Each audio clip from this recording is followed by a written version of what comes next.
and welcome. This is Mary Ellen McGonagle with your weekly MEM Edge show, and the show where we put you in front of where the action is in the broader market. So let's take a look at our agenda. Kind of a bit of a dicey week there, but certainly some themes emerging.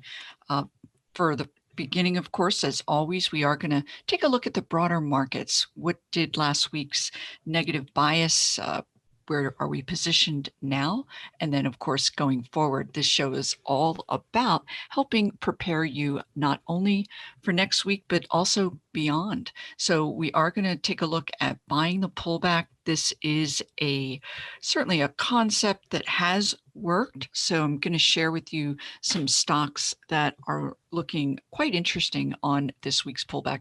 Turnarounds and breakouts are still a theme, certainly of mine, as far as uncovering stocks. So a couple of ideal areas as well as candidates there.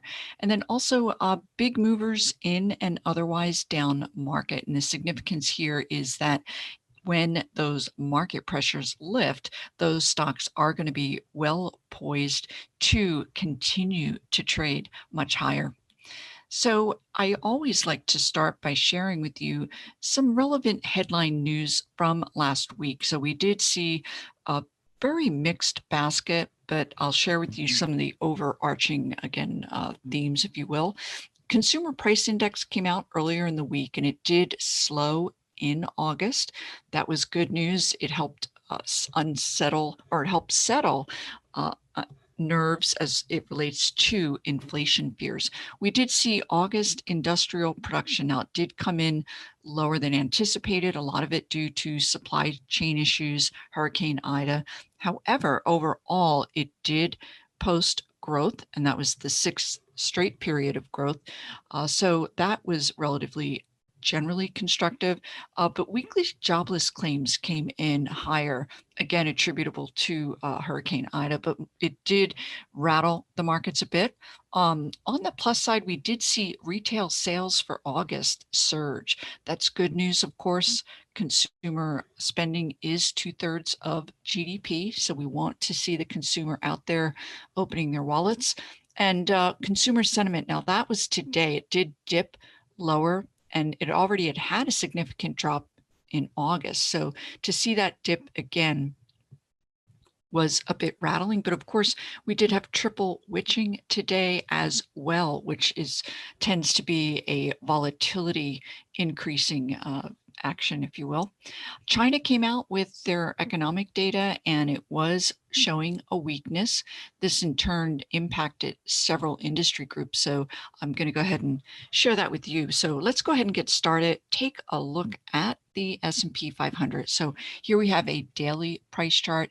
And for those of you that watch this on a regular basis, you'll know that I like to use these simple moving averages as a signal of whether the broader markets are finding support or not. Are they trending above that 10-day? Of course, that's always quite constructive. So here we are, just a general downward bias over the last week and a half. And we can see that the S&P did close the week just at, and in fact, it looks to me that it may have dipped by a couple of points into the close. So we're just a hair below that 50-day simple moving average. I can go back historically here, and we will see that that pullback to the 50 has been standard as far as this year. We've seen it occur several times. We did have a dip below that 50-day back here in the end of June, but it lasted only that one day before reversing. So we are at something of a critical juncture because your RSI and MACD stochastics are both in negative territory. So RSI is trending downward. We have had that occur in the past with these prior pullbacks, the RSI turning negative. So again, not quite as concerning.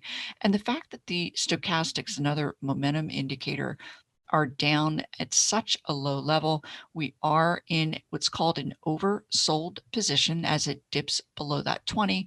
So ideally, we're on the lookout for a reversal. Bullish action here would include the S&P breaking back above these shorter term simple moving average. So we're in a little bit of a tenuous situation. Next week certainly will be closely watched, because what we don't want to see is a more significant decline below that 50-day. So from here, let's move on, take a look at some of the underlying sectors within the S&P 500. This is a 2-month daily price chart view. And what I've done is added this RSI, that relative strength indicator, sorted these sectors in descending order. So up here in the upper left quartile are your relatively stronger areas. So let's begin here with consumer discretionary, second best sector last week, as it was up about 0.6% relative to the S&P, down 0.6%. So we can see it's holding in really quite well. A lot of that is retail sales related, and it is there are certainly pockets of strength within the discretionary area that are of interest. And then really one of the bigger moves this week is energy stocks. They actually closed the week up 3.4%. They had been up over 5%, but gave some of that back here. So bullish action as it reverses this downtrend, and it is doing so actually on that on this move here up above that 50-day simple moving average. Very nice volume characteristics. So we're going to want to see this particular index remain above that 50-day simple moving average in order to continue to show that this index is now in an uptrend. Lots of very interesting stocks that are also reversing their downtrends within that energy space. So let's move down, because what we want to do is take a look, number one, at this is the technology sector pulling back to that 50-day simple moving average. Tech was down a little bit more than the broader markets, but we want it to hold firm here at that 50-day simple moving average, which would be quite constructive, of course.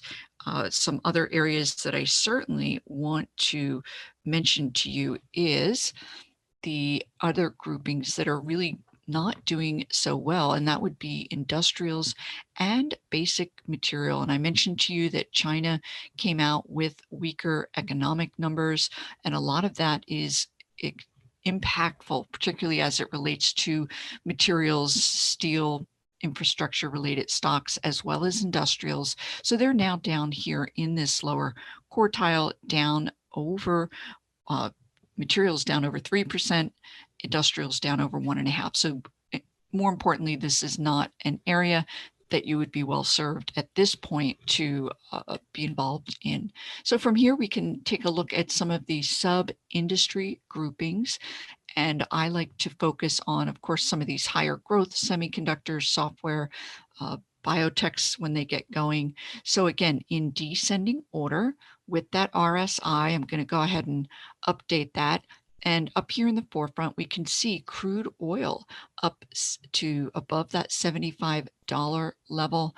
I'll share with you one of the reasons that that is taking place, but of course it is supply demand. That Hurricane Ida is still impacting oil production. So quite constructive looking there. That's one of the reasons that oil is doing quite well. Let's move on a little bit from here, and I can share with you the US dollar. It did later in the week, we saw a pretty big jump up, and that rise in the dollar, interestingly, would normally cause oil to suffer as a commodity, but it's bypassing that, showing definite relative strength. So from here, we can take a look at some sub-industry groups within technology, and this is semiconductors up here in a nice uptrend, looking really quite constructive. A number of stocks from my MEM Edge report up 3+% in that semiconductor space. There's a sub-industry group I've been mentioning that is really coming to life within the semis. So that's quite constructive. Like to see that. And then software stocks, and we can see software has had plenty of periods this year, hit a new high, pull back, new high, pull back. It has tightened up since the area here. This, of course, was higher inflation, higher interest rate fears driving software stocks down. But more recently, these pullbacks have been very viable. So we do appear to be in a position here for those software stocks to reverse this pullback. So, and I'm certainly seeing it with some of the names, again, on my MEM Edge report that are really outstanding as far as not only reversing their pullbacks, but hitting a new high. So software looking quite interesting here. Let's go ahead and move on because I did want to share with you areas that are not so weak. We're going to move into another concept, if you will, here, but this is the Dow Jones Industrial Average, and it did break below its 50-day simple moving average last week. Huge volume this week, down about 0.5% today, but we can see there's just a general downtrending phase that the industrial average has. But unlike earlier years, 20 plus years ago, the Dow Jones Industrial Average has, of course, broadened out quite a bit more. It's more current in its holdings as far as being representative beyond just industrials. So from here, I wanted to take a quick moment and share with you those 30 components within the Dow Jones Industrial Average and just take a look where the strength is relative to the weakness in this this index. So up here in the upper left quartile, again, that RSI, these are your relative outperformers. And we can see pretty clearly up here, Home Depot, McDonald's, Procter & Gamble, Disney, these are those consumer-driven stocks that are, I mentioned consumer discretionary had a good week. Home Depot, Lowe's is another one that's doing well, but it's not in this index. And McDonald's up quite nicely, poised to break out of this nice long base. Not all restaurant stocks are looking as constructive. And then we can see, I'm going to keep my eye, I would suggest you do as well, with the Salesforce. They are a mega cap force, if you will, in software, and on the lookout for that pullback reversal, because we are getting confirmation with that RSI. So definitely worth keeping on your watch list, if you will. Microsoft dipped a little bit today. It was really setting up beautifully, but this is another pullback reversal in a mega cap software stock. So from here, I do want to, of course, then drill down and share with you those weaker areas here in the Dow Jones Industrial Index. And of course, Caterpillar, a heavyweight industrial name. Visa, all about travel, international travel being delayed. That's where they tend to have their higher profit margins as people use their cards while traveling abroad. And then these big cap pharmas, Johnson & Johnson, Merck, I've been talking about this with my MEM Edge report for the past 2+ weeks because it's been a really heavily under distribution area. And Nike's decline, you might say, well, it's a consumer discretionary. The occurrence here is all about this big gap up in earnings was due to their incredible presence in China. So China retail sales numbers were down. So that's going to be weighing heavy on that particular stock. So we're going to take a brief break. When we get back, turnarounds, base breakouts, and downtrend reversals. We'll be right back. Hi, this is Mary Ellen McGonagle, author of the MEM Edge report. In my bi-weekly report, I highlight top growth stocks as they enter buy zones, and I educate subscribers on why that stock is attractive both technically and fundamentally. In addition, you'll be alerted to when it's time to exit that stock based on negative technical action. And this bi-weekly report gives you confidence by providing fundamental insights into why an area of the market is strong and which companies within that strong area have the best growth profiles that'll help propel that stock higher. Subscribers to the MEM Edge report are benefiting from my expertise in uncovering top performing growth stocks. Subscribe now to take advantage of my special trial offer.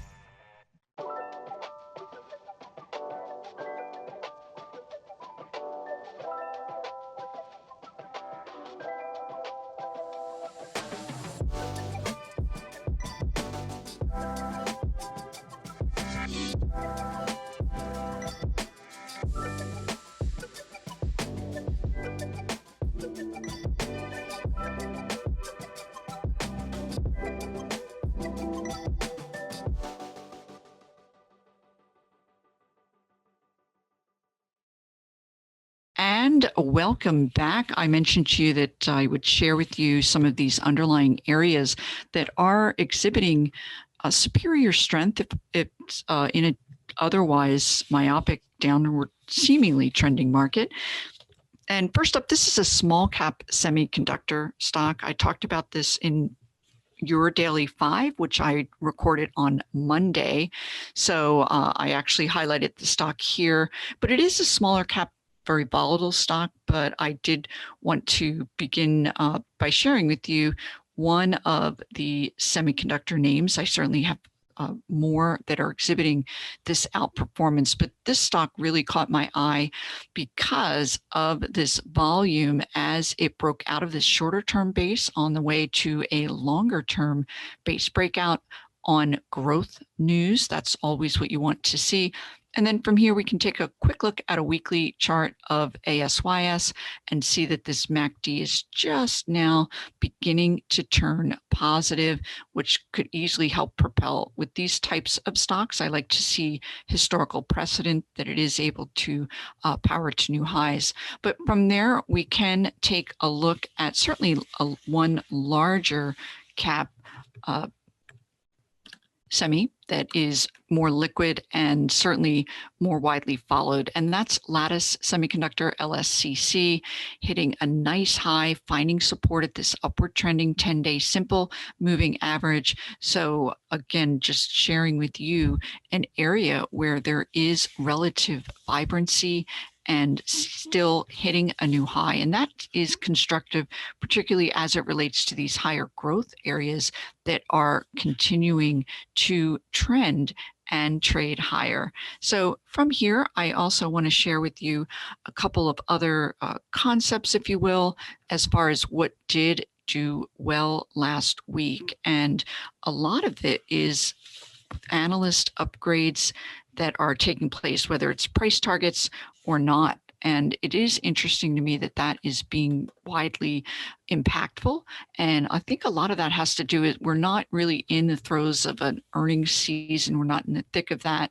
The markets are trying to decipher a lot of cross-current economic data. So when analysts come out with truly bullish prognoses, it is impacting. So here we're looking at DoorDash, DASH is the ticker symbol. It's trading at about 223. There was a price target upgrade that caused this gap up, big volume, and then your outside momentum indicators are constructive. It wouldn't be my first go-to. This is more just to share with you conceptually what is moving some of these stocks.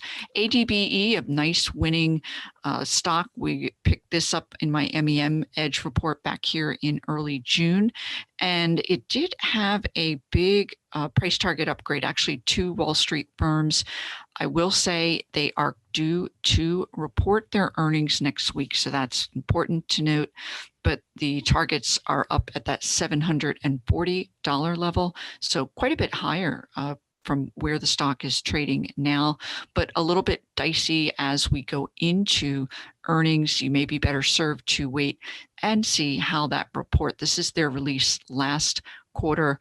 They came in really strong numbers, gap up and trended higher. So we're going to keep this. Of course, it is on my list and keep that on the radar. Another name that did get a pretty big price up grade, if you will, is Upstart Holdings, a lending company, UPST. And so we can see, certainly relative to the broader markets, we did see a nice 1 week base breakout. The price target increase was about 10% higher from where the stock is trading now. Nice volume on that base breakout as the stock is generally trending higher. One last name, this is a little bit of a smaller stock, but they did see a price target, and I wanted to only point this out to you because of the volatility. This is IPHA. It's a biotech stock, had that big price increase, and if you had chased it, of course, you would be not in good standing at this time. But again, more importantly, is the general impact that we are seeing when analysts come out with convictions.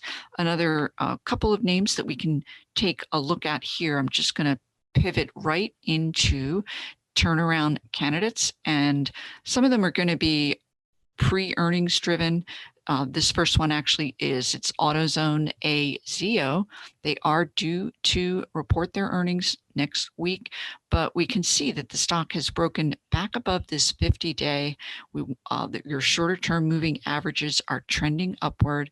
And then your MACD, this nice black line up through the red, and eventually trending or turning above that 0. So lots of constructive activity here, but again, due to report their earnings. Another turnaround candidate here is Orly. It's in that same space as, if I didn't mention, AZO is AutoZone, and they are automotive products, retail stores, of course. And Orly, we can see it had this big advance here from June into August. The pullback here did take us below this 50-day simple moving average, but more recently we are breaking back above with nice constructive outside momentum indicators also looking quite interesting. I'm going to share with you a smaller telecom stock here that caught my eye on this downtrend reversal concept. It's Lumen Technologies. The company does provide broadband network access for communities that are very rural, and it also has a 7.7% yield.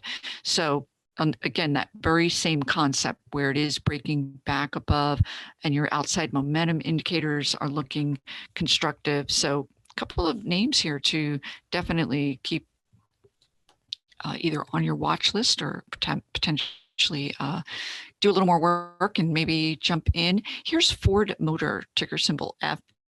And I would argue it still has more work to do, but of interest here, they did come out with an announcement for their electric vehicle, their truck.